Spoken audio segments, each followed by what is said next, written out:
solution of state equation. We know that in state model we have input variables and output variable, and also we have intermediate state variables. So in transfer function model, for any given input we can obtain the output. So in state space model, not only the output, we can also obtain the state variable information. That means we can find out the solution of the states. So in your state vector you may have 1, 2, 3 for any number of state variables. All the state variables solutions we can obtain. For example, if you take RLC system, I am interested on the inductor current.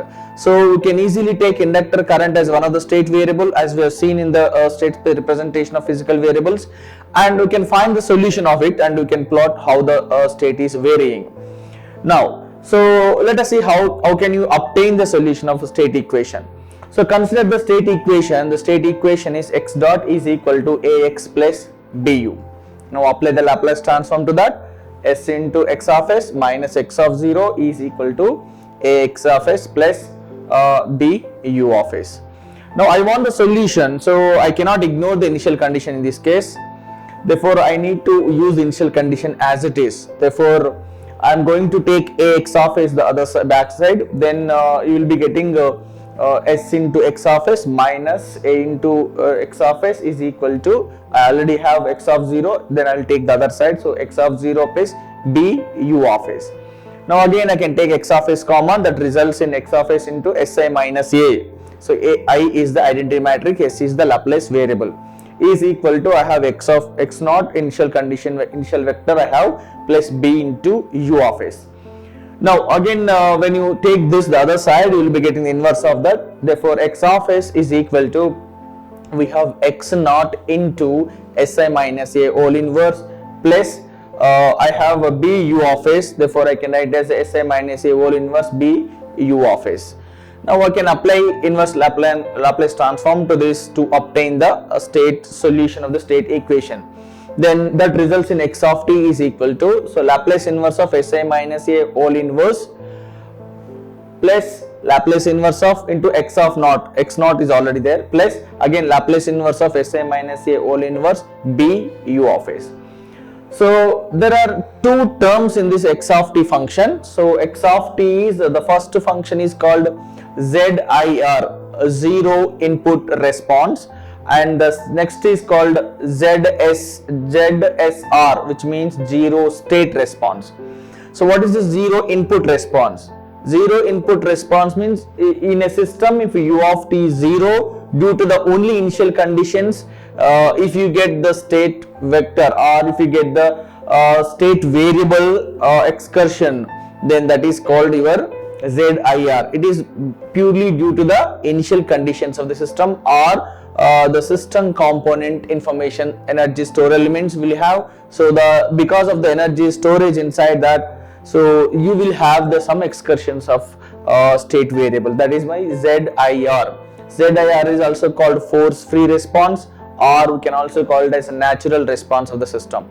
The second term is ZSR, which is the zero state response, which means we assume initial states are 0, then with the input u of s, then I can drive my state of the system, all the states of the system. That information we obtain from ZSR.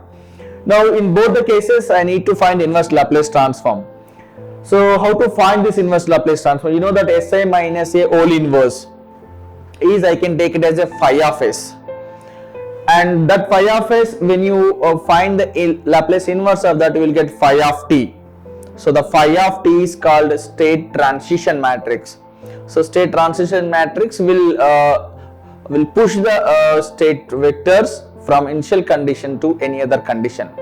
So what I can write here, x of t is equal to the first term ZIR, I can write it as phi of t and x of 0, plus the second term I can, because there are two functions we have, so those two functions I can use the convolution, and from the convolution I can write down the corresponding time domain equation. So the second term is going to be 0 to t. So we have phi of t minus tau and b u of tau and d tau. This is the convolution. So this phi of t is called the state transition matrix. So this phi of t is also, we can write it as e power at. So where a is the system matrix or state matrix. Using that I can find out e power at. So with the help of e power at I can write again the equation x of t is equal to e power at x of 0 plus again we have 0 to t integration and e power a t minus tau and b u of tau d tau. So this is the complete solution of the state equation. As I said, the first term is ZIR, the second term is ZSR. So if the input is available, this solution is called non-homogeneous solution. If the input is not available, then your x of t is equal to simply ZIR, that is e power at x of naught. Then this equation is called homogeneous state equation. In homogeneous state equation, you will be having x dot is equal to simply ax. Where non-homogeneous state equation will be having x dot is ax plus bu, where b also presents there.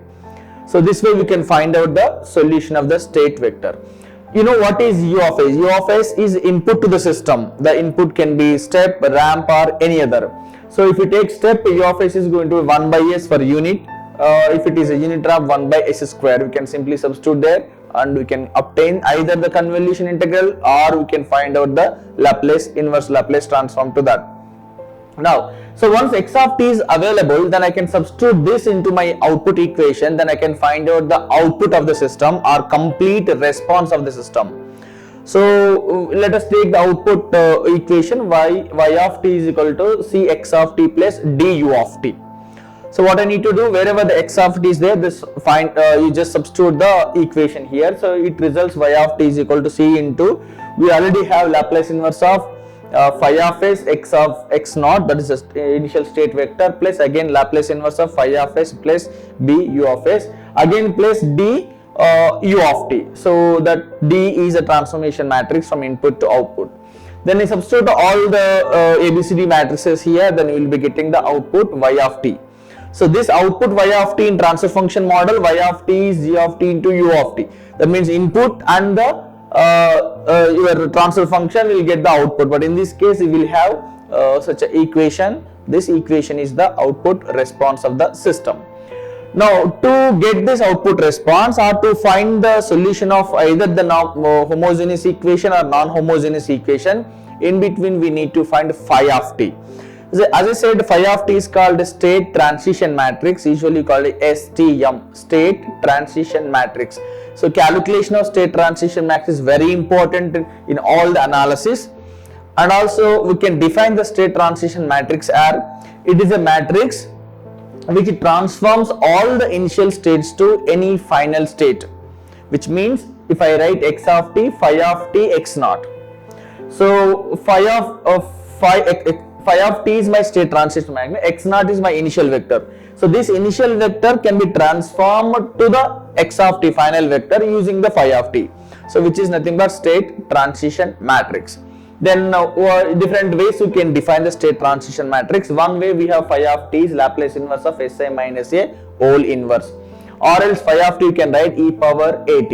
So we can expand this e power term, Taylor series, e power at is equal to your 1 I minus at plus at square by 2 factorial and so on. So using this any method we can find out the state transition matrix. Now we will see what are the properties of STM, that is state transition matrix.